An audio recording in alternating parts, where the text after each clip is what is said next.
नमस्कार, स्वागत है आपका हमारे चैनल में। मैं हूं आपके साथ शिखा कौशिक। चलते हैं हमारी कुछ खास रिपोर्ट की तरफ। लखनऊ उत्तर प्रदेश एवं आवास विकास परिषद से सेवानिवृत्त राजीव श्रीवास्तव ने न्यू हैदराबाद स्थित लगाई निःशुल्क पाठशाला, जहां लोग पूरे जीवन काम करते हैं और रिटायरमेंट के बाद आराम करते हैं।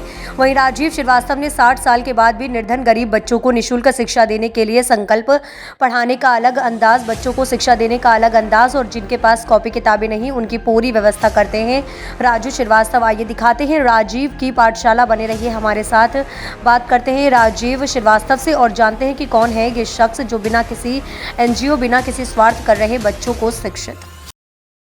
इस टीवी में आपका स्वागत है। इस वक्त हमारे बीच में राजीव श्रीवास्तव जी हैं, जो कि आवास एवं विकास परिषद से सेवानिवृत्त हैं। और आज हम इनसे चर्चा करते हैं कि जिस तरीके से सेवानिवृत्त होने के बाद लोग आराम करते हैं, लेकिन इन्होंने एक बड़ा काम कर दिखाया है कि जो बच्चे हैं, गरीब बच्चे हैं, कहीं न कहीं उनको शिक्षा दे रहे हैं। तो आज हम इनसे चर्चा करते हैं। जो हमारे दर्शक देख रहे हैं, राजीव जी सबसे पहले अपना परिचय देंगे। मैं राजीव श्रीवास्तव उत्तर प्रदेश आवास विकास परिषद में सहायक अभियंता के पद से मैं रिटायर हुआ। लगभग मुझे 5 साल हो रहा है और 2019 में मैंने सेवानिवृत्त हुआ था। मैं 2019 के बाद मेरी माता जी, जो कि उस जमाने की काफ़ी पढ़ी लिखी लेडी थी, मोतीलाल गर्ल्स सेंटर कॉलेज के प्राइमरी सेक्शन में वो प्रिंसिपल थी। बहुत समय हो गया उनको रिटायर हुए। 2020 में मेरी मदर का देहांत हुआ, फरवरी। उसके बाद मेरे मन में ये इच्छा उठी कि मैं उनकी स्मृति में कुछ करूँ। चूँकि मैं सेवानिवृत्त था, मेरे पास समय था, तो मैंने पहले प्रयास किया कि वो हमेशा ये चाहती थी कि समाज में उत्थान हो, गरीब परिवारों के, निर्धन परिवारों के बच्चे पढ़ सकें। और उनका अपने सेवा काल में उन्होंने बहुत से बच्चों की मदद करी थी। कई बच्चों की फीस जमा कर दिया करती थी, जो फीस जमा करने योग्य नहीं होते थे। वही कार्य हमारी वाइफ भी कर रही है, वो भी शिक्षिका है। और तो मैंने उनकी स्मृति में ये सोचा कि मैं कुछ बच्चों को अगर पढ़ा सकूं और इस योग्य बना सकूं। क्योंकि मैंने देखा काफ़ी दिनों से, मैं देखा कि मेरे अड़ोस पड़ोस में कई जगह मैंने देखा कि बच्चे ट्यूशन्स पढ़ने जाते हैं, लेकिन जिनसे पढ़ते हैं उनको ही बहुत स्पष्ट नहीं है, तो वो कुछ उनमें अच्छे चेंजेस नहीं दिखाई देते। तो मैंने प्रयास किया, मैं किसी को क्रिटिसाइज नहीं करना चाहता, तो मैंने अपने अड़ोस पड़ोस से प्रयास किया। 2 बच्चे थे मेरे पास पहले, 2 बच्चों ने आना शुरू किया। अब तो इस समय नहीं आ रहे हैं, लेकिन वो 2 साल मेरे से उन्होंने पढ़ा। और उसके बाद मेरे पास इस समय लगभग 12 बच्चे हैं, जिनको मैं डेली पढ़ाता हूँ। 5 से 7 बजे तक मैं पढ़ाता हूँ। मैं निःशुल्क पढ़ाता हूँ, मैं इनसे कोई धनराशि नहीं लेता। और अपने से हो सकता है तो जो बच्चे जिनके पास उपलब्ध नहीं है, स्टेशनरी भी उपलब्ध कराने का प्रयास करता हूँ। मैं इनको योगा की ट्रेनिंग से लेकर के खेल कूद, डेली पीटी कराता हूँ, डेली एक्सरसाइजेस कराता हूँ। सबसे पहले प्रेयर कराता हूँ और देशभक्ति के कुछ गाने और देशभक्ति की कुछ अच्छी कविताएं मोटिवेशन की, वो इन लोगों को मैं कराता हूँ डेली। उसके बाद योगा कराता हूँ, पीटी कराता हूँ, एक्सरसाइज कराता हूँ, फिर मैं पढ़ाता हूँ। चूंकि इसमें मेरे पास में 3rd क्लास से लेकर के 7th क्लास तक के बच्चे, तो सबको इंडिविजुअल अलग अलग पढ़ाना पड़ता है। ये मेरा अपना निवास है, मैं यहाँ नीचे का कमरा हमारा खाली रहता है, तो इसी में मैं इन लोगों को शिक्षण देने का प्रयास करता हूँ। और मैं ये कह सकता हूँ, आज आप देखिएगा कि बहुत से कोरे कागज, आज से जो 4 साल पहले बच्चे मेरे पास आ रहे थे, जो अपना नाम भी नहीं लिखना जानते थे, आज उनको मैं कोई भी न्यूज़पेपर हिंदी का उठा करके अगर दे दूं, तो आप देखिएगा कि वो डिक्टेशन लिख सकते हैं। यानी मात्राओं से लेकर के गणित से हर सब्जेक्ट को मैं पढ़ाने का प्रयास करता हूं। और 5 दिन पढ़ाने के उपरांत 6 तारीख को, संडे में ऑफ रखता हूं, सैटरडे को मैं इन लोगों की एक्स्ट्रा करिकुलर एक्टिविटीज कराता हूं कि तुमने हफ्ते भर में क्या सीखा, एक दूसरे के साथ डिस्कस करो और मुझे सुनाओ। तो जैसे स्टेज पे होता है कि एक बच्चे को अलग खड़ा करके, जिससे उसके अंदर कॉन्फिडेंस भी आए, जो उसने सीखा है अब तक। और जहाँ कहीं भी, जिस स्कूल में पढ़ रहे हो, जिस जगह पे आसपास रहते हो, सोसाइटी में भी, वो एक कॉन्फिडेंस से अपने आप को प्रेजेंट कर सके, ये प्रयास करता हूँ।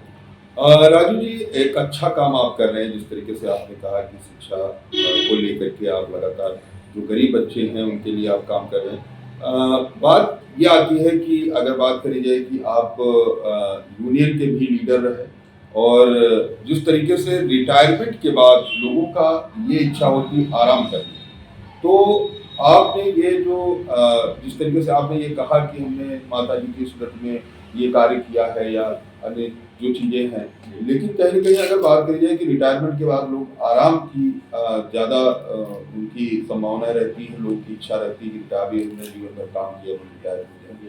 तो आपके मन में जो ये विचार आया, ये किस तरीके से आया? देखिए, ऐसा है सर कि मैं आपको बताऊं, इत्तेफाक कहिए या ऊपर वाले का आशीर्वाद कहिए, लोगों का दुआएं, लोगों का प्रेम कहिए, 2005 में एक बार मैं बीमार पड़ा और 2005 में जब मैं बीमार पड़ा तो ऑल ऑफ ए सडन इस पोजीशन पर पहुंच गया था कि जब लोग वेंटिलेटर का नाम नहीं सुने थे और हॉस्पिटल्स में वेंटिलेटर भी नहीं हुआ करते थे, कंटिन्यूअस में 19 दिन वेंटिलेटर पे था और ये मुझे दूसरा जीवन मिला। मेरे साथ के, चूंकि मैं आवास विकास परिषद में उस समय भी जनरल सेक्रेटरी था, इलेक्टेड जनरल सेक्रेटरी था, स्ट्रॉन्ग यूनियन है हमारे विभाग की, और मैंने प्रमोशन के बाद स्वेच्छा से पद छोड़ दिया था। लेकिन बहुत सी संस्थाओं से जुड़ा रहा, सोशल ऑर्गेनाइजेशन से बहुत से जुड़ा रहा, तमाम और जगहों से जुड़ा रहा, तो मैंने देखा कि लोग जो मेरे साथ के थे उन्होंने इतनी मेरे लिए प्रेयर्स करी, इतनी दुआएं करी मेरे लिए लोगों ने, कि मैं 19 दिन वेंटिलेटर पर रहने के बाद जब डॉक्टर्स ने मुझे ये जवाब दे दिया था, मेरे परिवार को जवाब दे दिया था कि अब इनमें कुछ नहीं है, जब आप कहिए तो इन्हें पैक कर दें, उस जगह से अगर मैं वापस आया तो ये करिश्मा था, ये चमत्कार। अब इनमें कुछ नहीं है, जब आप कहिए तो इन्हें पैक कर दें, उस जगह से अगर मैं वापस आया तो ये करिश्मा था, ये चमत्कार था, लोगों की दुआएं थी, मेरे परिवार की, मेरे पड़ोस के लोगों की, मेरे विभाग के लोगों की, समाज में मैं जिनसे जुड़ा हुआ हूँ, मेरे मित्र जो लोग हैं उन लोगों की, इन दुआओं से जब मैं वापस आया तो मुझे लगा कि जीवन में अभी कुछ करने को शेष है, ताकि जीवन कभी रिटायरमेंट के बाद शांत और खत्म नहीं हो जाता, एक नई जिंदगी शुरू होती है। हमने जो अनुभव प्राप्त किए अपनी नौकरी में रहते हुए, अपने सामाजिक कार्यों को करते हुए, उन सबको संकलित करते हुए अगर हम कुछ ऐसा कर सके जो मुझे भी स्वांतः सुखाए के लिए, मुझे भी अंदर से अपनी अंतरात्मा मेरी प्रसन्न होती हो और समाज में कुछ अपना हिस्सा दे सकूं, क्योंकि समाज से लिया हमने बहुत कुछ होता है। उम्र के इस पड़ाव पर पहुंचते पहुंचते हम न जाने समाज से कितना कुछ ले चुके होते हैं, तो समाज को किसी भी फॉर्म में वापस करने का एक भाव मेरे मन में आया, तो मैंने यहीं से शुरू किया। राजू जी ने जिस तरीके से जो बताया, बच्चों को भी कहीं न कहीं शिक्षित कर रहे हैं और शिक्षा की दिशा में ले चल रहे हैं। अभी हम जो बच्चे हैं उनसे भी बात कराते हैं, जो हमारे दर्शक देख रहे हैं, कहीं न कहीं वो देखेंगे कि जो बच्चे पढ़ रहे हैं वो राजू जी की जो शिक्षा है वो किस तरीके से आगे बढ़ रही है, तो हम बच्चों की ओर ले चलते। तो राजू जी ने शिक्षा दी है, आज हम उनसे भी बात करते हैं। बेटा, अपना नाम बताओ। My name is Nidhi Dwivedi। ये बताओ कि यहाँ कितने दिनों से पढ़ रही हो? मैं 4 साल पढ़ रही हो। अभी तुम्हें कुछ आता है जिस तरीके से जो सर ने आपको पढ़ाया है, तो आपको कोई पोयम या किस तरीके से कोई देशभक्ति कोई गीत आता है? शुतोष शशांक शेखर चंद्रमा लिचितंबर कोटि कोटि प्रणाम शंभु कोटि नमन दिगंबर निर्विकारोंकार अविनाशी तुमी देवादिदेव जगत सर्जक प्रलय करता शिवम सत्यम सुंदर शूल पाणि त्रिशूल धारी औघड़ी बागंबरी जय महेश त्रिलोकनायक विश्वनाथ विशंबर आशुतोष शशांक शेखर चंद्रमौलि चिदंबर कोटि कोटि प्रणाम शंभु कोटि नमन दिगंबर। जबकि 4th की अगर बच्ची कही जाए तो उतनी स्पष्ट नहीं बोल पाती, जो कॉन्वेंट के भी बच्चे हैं तो कहीं ना कहीं वो भी अच्छे से बोल नहीं पाते हैं। तो राजू जी, कहीं ना कहीं राजू जी ने बहुत मेहनत की है और मेहनत के साथ जो ये बच्चे हैं, तो ये बच्चों का जो भविष्य है वो भी कहीं बेहतर होगा। मैं फिर से दोबारा राजू जी के पास ले जाऊँगा। जिस तरीके से बच्चे ने भी प्रस्तुति करी, तो आप जिस तरीके से जो शिक्षा देते हैं, तो किस तरीके से आप शिक्षा देते हैं और किस तरीके से शुरुआत करते हैं? जो छोटे बच्चे होते हैं उनको आप अगर बात करी जाए, क्योंकि आप शिक्षक नहीं हैं फिर भी आप शिक्षा का काम कर रहे हैं, तो ये भी एक तारीफ़ काबिल है, क्योंकि आपने जो सरकारी विभाग में आप लगातार कार्य करते रहे, तो ये शिक्षा का जो आप काम कर रहे हैं, तो शुरुआत किस तरीके से करते हैं? मैं सबसे पहले ये बच्चे आते हैं तो मैंने एक सीधा सा है, चूंकि मैं निःशुल्क यहाँ पे इन लोगों को सबको शिक्षा देता हूँ, इनके साथ लग करके मैंने कहा इस कमरे की सफाई हम लोग साथ में मिल करके करेंगे। तो सबसे पहले तो जो है नीट एंड क्लीन की, सबसे पहले आप जहाँ बैठते उठते हैं वो कमरा, वो जगह साफ सुथरी होनी चाहिए। मैंने इन लोगों को मैट्स प्रोवाइड किए हुए हैं, स्टूल्स प्रोवाइड किए हुए हैं, तखत है जिसके चारों तरफ ये लोग बैठ जाते हैं, छोटी छोटी टेबल्स हैं जो घर में अवेलेबल थी, वहीं से मैंने शुरुआत करी। तो अब जब ये आते हैं सबसे पहले ये प्रेयर करते हैं। तो इन लोगों को सबको जो मैंने सिखाई है प्रेयर्स या मंत्र सिखाए हैं, उनको मैं इनको टर्न वाइज चेंज करता हूँ। जो बच्चे ट्रेंड हो जाते हैं, जो अच्छे से बोल सकते हैं, कर सकते हैं, उनको एज ए मॉनिटर मैं प्लेस करता हूँ। वो सब बच्चों को कराते हैं, मैं वॉच करता हूँ सब कैसे बोल रहे हैं, जहाँ उच्चारण इनका गलत होता है उसे सही करने का प्रयास करता हूँ। उसके बाद इनको चेंज करता रहता हूँ, 2-3 दिन पे, हफ्ते भर पे।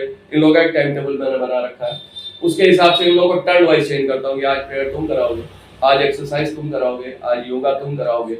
अच्छा, जब ज्यादा बच्चे बोलने लगते हैं कि सर हम कराएंगे, तो मैं कहता हूँ चलो अच्छा आधी एक्सरसाइज तुम करा लेना, आधी तुम करा लेना। तो इससे सब परफेक्शन आ जाए, सब में सबको सारी चीजें मालूम हो जाए। जो नए आते हैं उनको खड़ा करता हूँ, उनको कहता हूँ, उनको वॉच करता हूँ ज्यादा, कि जो पुराने बच्चे हैं वो सीख सके इनके बोलने से। अब जैसे छोटी बच्ची आपने अभी इसको देखा, 4 साल पहले आई थी मेरे पास, आज ये 4th क्लास में पढ़ रही है। तो अब जैसे ये सीख गई है, वैसे जो नए बच्चे आते हैं धीरे धीरे सीखते जाते हैं। सब जितने बैठे हुए हैं इनमें जो पुराने, इनको सारा कोरम मालूम है। जब एक चीज मैं देखता हूँ कि ये सीख चुके होते हैं, जो मंत्र अच्छे से बोलने लगते हैं, जब उसके संस्कृत के शब्दों का उच्चारण इनके द्वारा सही होने लगता है, तो मैं उसमें थोड़ा चेंज करता हूँ, फिर इनको एक नई चीज सिखाता हूँ।